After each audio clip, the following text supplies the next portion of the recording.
Gaza വെടിനിർത്തൽ ചർച്ചകൾക്കായി എത്തിയ US സ്റ്റേറ്റ് സെക്രട്ടറി ആന്റണി ബ്ലിങ്കന്റെ ദൗത്യം പരാജയം.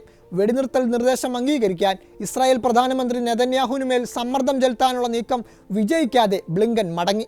4 ദിവസം നീണ്ട പശ്ചിമേഷ്യൻ സന്ദർശനം പൂർത്തീകരിച്ചാണ് ബ്ലിങ്കന്റെ മടക്കം.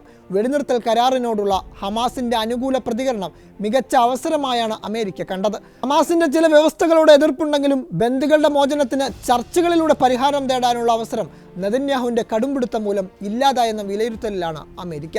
സൗദി, ഖത്തർ, ഈജിപ്ത് എന്നീ രാജ്യങ്ങളിലെ സന്ദർശന ശേഷം ഇസ്രായേലിലെത്തിയ ദിവസമാണ് നെതന്യാഹു വാർത്താ സമ്മേളനം നടത്തി എല്ലാ മധ്യസ്ഥ ശ്രമങ്ങളും തള്ളിയത്.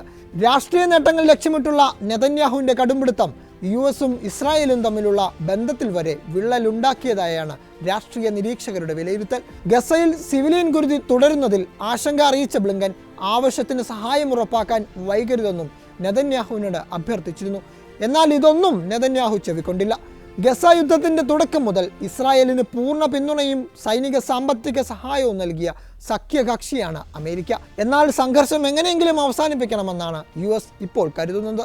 ബന്ദിമോചനത്തിനായി വിട്ടുവീഴ്ച ചെയ്യണമെന്ന് ഇസ്രായേലിനകത്തും അഭിപ്രായം ശക്തമാണ്. എന്നാൽ തീവ്ര വലതുപക്ഷത്തിന്റെ പിന്തുണയോടെ ഭരിക്കുന്ന നെതന്യാഹു വിട്ടുവീഴ്ചയ്ക്ക് തയ്യാറല്ല. യുദ്ധം അവസാനിച്ചാൽ അധികാര കസേര നഷ്ടമാവുന്ന ഭയമാണ് നെതന്യാഹുവിനെ ആക്രമണം തുടരാൻ പ്രേരിപ്പിക്കുന്നത്.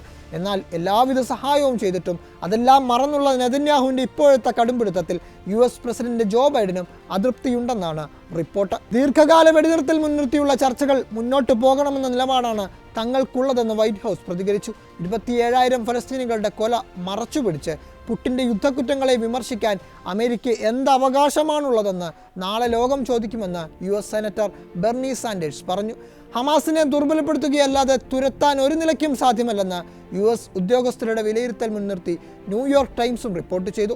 ബ്ലിങ്കൻ മടങ്ങിയെങ്കിലും യുദ്ധത്തിൽ നിന്ന് പിറകോട്ടില്ലെന്ന നെതന്യാഹുവിൻ്റെ നിലപാടിനിടയിലും ഗസയിൽ ദീർഘകാല വെടിനിർത്തൽ ചർച്ച തുടരുമെന്ന് അമേരിക്കയും മധ്യസ്ഥ രാജ്യങ്ങളും അറിയിച്ചു. യുദ്ധം അവസാനിപ്പിക്കാൻ ഹമാസ് മുന്നോട്ട് വെച്ച 3 ഘട്ട നിർദ്ദേശങ്ങൾ നെതന്യാഹു തള്ളിയിരുന്നു. ദീർഘകാല വെടിനിർത്തൽ സംബന്ധിച്ച് ഹമാസ് നേതൃത്വം മുന്നോട്ട് വെച്ച നിർദ്ദേശങ്ങൾ സ്വീകാര്യമല്ലെന്നായിരുന്നു നെതന്യാഹുവിൻ്റെ വാദം. ഹമാസിനെ അമർച്ച ചെയ്യാതെ പിന്മാറില്ലെന്നും ഗസ ഭാവിയിൽ ഇസ്രായേലിന് വെല്ലുവിളിയാകില്ലെന്ന് ഉറപ്പുവരുത്തുക കൂടിയാണ് യുദ്ധലക്ഷ്യമെന്നും നെതന്യാഹു പറഞ്ഞു. നിലവിലെ സ്ഥിതിയിൽ മാസങ്ങൾക്കകം ഗസയിൽ ഇസ്രായേൽ സേനയ്ക്ക് സമ്പൂർണ്ണ വിജയം നേടാനാകുമെന്നും നെതന്യാഹു അവകാശപ്പെട്ടു. ഇസ്രായേലി ബന്ദികളുടെ മോചനത്തിനും സമ്പൂർണ്ണ വെടിനിർത്തലിനുമായി 45 ദിവസം വീതമുള്ള 3 ഘട്ട പദ്ധതിയാണ് ഹമാസ് മുന്നോട്ട് വെച്ചത്. 4.5 മാസം നീളുന്ന വെടിനിർത്തൽ കാലയളവിനിടെ എല്ലാ ബന്ദികളെയും കൈമാറുമെന്നും അതോടെ ഇസ്രായേൽ സൈന്യം പൂർണ്ണമായി ഗസയിൽ നിന്ന് പിന്മാറണമെന്നുമായിരുന്നു ഹമാസ് നിർദ്ദേശം. ഇത് അംഗീകരിച്ചാൽ അപ്പോൾ തന്നെ രാജിവെക്കേണ്ടി വരുമെന്ന് അറിയാവുന്ന നെതന്യാഹു ഇതിന് സമ്മതിക്കുന്നില്ല എന്നതാണ് വെടിനിർത്തൽ ചർച്ചകളിൽ ഏറ്റവും സങ്കീർണമായ പ്രശ്നം. അതേസമയം റഫയ്ക്ക് നേരെയുള്ള ഇസ്രായേൽ കരയാക്രമണം വൻ മാനുഷിക ദുരന്തത്തിലേക്ക് നയിക്കുമെന്ന് UN മുന്നറിയിപ്പ് നൽകി. ഇസ്രായേൽ കരയുദ്ധം റഫയിലേക്കും വ്യാപിപ്പിക്കാൻ നീക്കം നടത്തുന്നതോടെ ഗസയിലെ അവസാന അഭയകേന്ദ്രവും സുരക്ഷിതമല്ലാതാകുമെന്ന ഭീതിയിലാണ് ജനങ്ങൾ. ഗസയിൽ 24 മണിക്കൂറിനിടെ 130 പേർ കൊല്ലപ്പെടുകയും 170 പേർക്ക് പരിക്കേൽക്കുകയും ചെയ്തു. ഇതുവരെ കൊല്ലപ്പെട്ട ഫലസ്തീനികളുടെ എണ്ണം 27,840 ആകെ 67,317 പേർക്കാണ് പരിക്കേറ്റത്. ലെബനനിൽ ഇസ്രായേൽ നടത്തിയ ഡ്രോൺ ആക്രമണത്തിൽ ഹിസ്ബുള്ള കമാൻഡർ കൊല്ലപ്പെട്ടു. ശക്തമായി തിരിച്ചടിക്കുമെന്ന് ഹിസ്ബുള്ള അറിയിച്ചു. യമനിൽ ഹൂത്തി കേന്ദ്രങ്ങളിൽ US ബ്രിട്ടീഷ് വ്യോമാക്രമണം തുടർന്നു. ഇസ്രായേലിലേക്കുള്ള കപ്പലുകൾക്ക് നേരെ ആക്രമണം തുടരുമെന്ന് ഹൂത്തികൾ വ്യക്തമാക്കി. ഇതിനിടെ തെല്ലവീവിൽ ഇന്നലെ ആയിരങ്ങൾ നെതന്യാഹുവിനെതിരെ തെരുവിലിറങ്ങി. എത്രയും പെട്ടെന്ന് ബന്ദിമോചനം വേണമെന്ന് പ്രക്ഷോഭകർ ആവശ്യപ്പെട്ടു. ബന്ദികളെ മോചിപ്പിക്കണമെന്നതുകൂടാതെ നെതന്യാഹു രാജിവെക്കണമെന്ന ആവശ്യവും പ്രക്ഷോഭകർ സജീവമായി ഉയർത്തുന്നുണ്ട്.